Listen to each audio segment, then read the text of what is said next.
बेसन की बर्फ़ी तो आप सबने कई बार खाई होगी, लेकिन आज मैं बना रही हूँ इसे एक ख़ास तरीके से। यूँ तो बेसन की बर्फ़ी हमारे घरों में कई बार बनती है, लेकिन आज थोड़े से नए ट्रिक के साथ बना रही हूँ और इसमें एक थोड़ा सा नया ट्विस्ट दे रही हूँ। तो आप भी इस बार इस ट्रिक के साथ बनाइए और इन्जॉय कीजिए और मुझे कमेंट करके बताइए कि आपको ये कैसी लगी।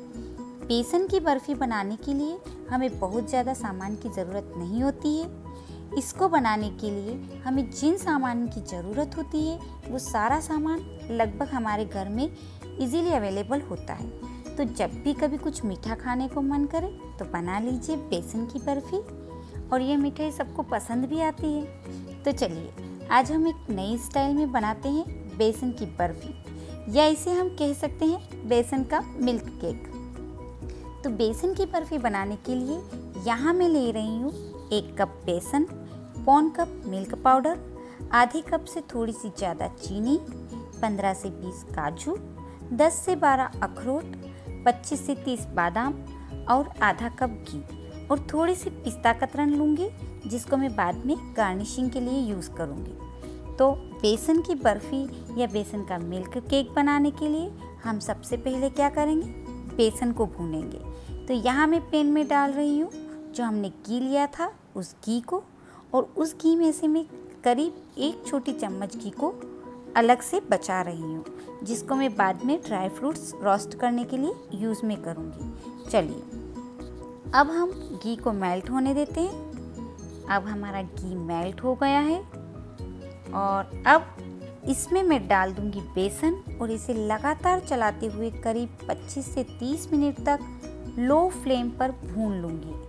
भूनते समय हमें बेसन को बिल्कुल भी नहीं छोड़ना है, नहीं तो ये जल जाएगा, क्योंकि बेसन बहुत जल्दी जल जाता है। इसे हमें तब तक भूनना है जब तक कि इस बेसन में से घी रिलीज़ ना हो जाए, यानी कि ये बेसन थोड़ा पतला ना हो जाए, और जब तक कि इसमें अच्छी सी खुशबू ना आने लग जाए। यहाँ मुझे बेसन को भूनने में ज़रा भी दिक्कत नहीं हो रही है, क्योंकि यहाँ मैंने जो घी यूज़ किया है वो घर का बना हुआ घी है। और अगर आप बाज़ार का घी ले रहे हैं तो हो सकता है कि आपको थोड़े से घी की ज़्यादा ज़रूरत पड़े। तो अब बेसन को भूनते भूनते हमें करीब 25 मिनट हो गए हैं, और देखिए इसका कलर भी चेंज हो गया है और ये थोड़ा पतला भी हो गया है, यानी कि इसमें से घी रिलीज़ हो गया है, और साथ ही साथ इसमें से बहुत ही अच्छी खुशबू भी आने लग गई है। तो इसका मतलब यही है कि हमारा बेसन जो है बहुत अच्छे से भून गया है। तो अब मैं यहाँ गैस की फ्लेम को बंद कर रही हूँ और यहाँ पर इसी स्टेज पर मैं डाल रही हूँ मिल्क पाउडर। तो हाँ, यही रीज़न है कि हम यहाँ इस बेसन बर्फ़ी को बेसन का मिल्क केक कह सकते हैं।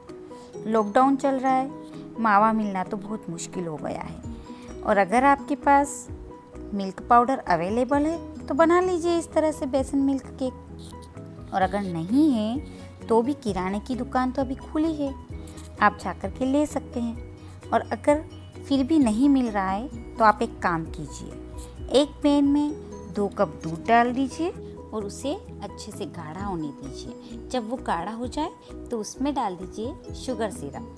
अगर इस तरह से आप बेसन की बर्फ़ी बनाएंगे तब भी उसमें मावे की कमी बिल्कुल नहीं लगेगी। तो चलिए, यहाँ हमारे गैस की फ्लेम बंद है, फिर भी मैं इसे लगातार चला रही हूँ क्योंकि मुझे इन दोनों को अच्छे से मिक्स करना था। चलिए अब हम इसे रख देते हैं साइड में, और इधर पैन में मैं डाल देती हूँ 1 छोटी चम्मच घी, जिसको मैंने बचा करके रखा था, और इसमें जो ड्राई फ्रूट्स हमने लिए थे उन्हें 2 से 3 मिनट बिल्कुल लो फ्लेम पर भून लेंगे। वैसे तो ये मिठाई बिना ड्राई फ्रूट्स के भी बहुत अच्छी लगती है, लेकिन जब हम ये ड्राई फ्रूट्स इसमें भून करके कूट करके डालते हैं तो जो बाइट के साथ क्रंची सा टेस्ट आता है वो बहुत ही अच्छा लगता है। और अगर आप बाय चांस ड्राई फ्रूट्स नहीं डालना चाहते हैं तो आप इसकी जगह मूंगफली के दाने इसी तरह से रोस्ट करके डाल सकते हैं, उसका टेस्ट भी बहुत ही अच्छा आएगा। तो अब हमारे ड्राई फ्रूट्स भून गए हैं, इन्हें मैं निकाल लेती हूँ और इन सबको दरदरा कूट लूँगी। इसी तरह से अगर आप मूंगफली के दाने डाल रहे हैं तो इसी तरह से कूट करके आप डाल दीजिए। क्योंकि बेसन के साथ मूंगफली का टेस्ट भी बहुत ही अच्छा आता है। चलिए अब हम बना लेते हैं चाशनी।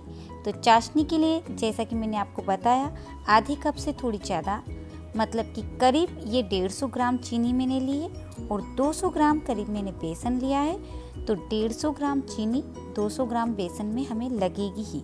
यहाँ मैंने चीनी के साथ पानी डाला है, वो आधे कप से भी कम डाला है। और अब चीनी घुलने तक हम इसे चला लेंगे। चलिए, हमारी चीनी घुल गई है और चाशनी थोड़ी गाढ़ी भी हो गई है। तो देख लेते हैं चाशनी तैयार हुई या नहीं। इसके लिए हम क्या करेंगे कि थोड़ी सी चाशनी इस तरह से उंगली पर लेंगे और इस तरह से उंगली और अंगूठे से चेक करेंगे कि इसमें तार बन रहा है या नहीं। तो ये देखिए तार बन रहा है, इसका मतलब हमारी चाशनी तैयार हो गई है। चलिए इसे और एक तरीके से बताती हूँ मैं। इस तरह से बाउल में हम थोड़ा पानी लेंगे, उसमें 2 से 3 ड्रॉप डालेंगे चाशनी की। और अगर ये चाशनी की ड्रॉप पानी में इस तरह से नीचे बैठ जाती है, इट मीन्स चाशनी बन गई है। अब मैं ये चाशनी में थोड़ा सा ऑरेंज फूड कलर डाल रही हूँ, जिससे कि बर्फ़ी का कलर और भी अच्छा आएगा।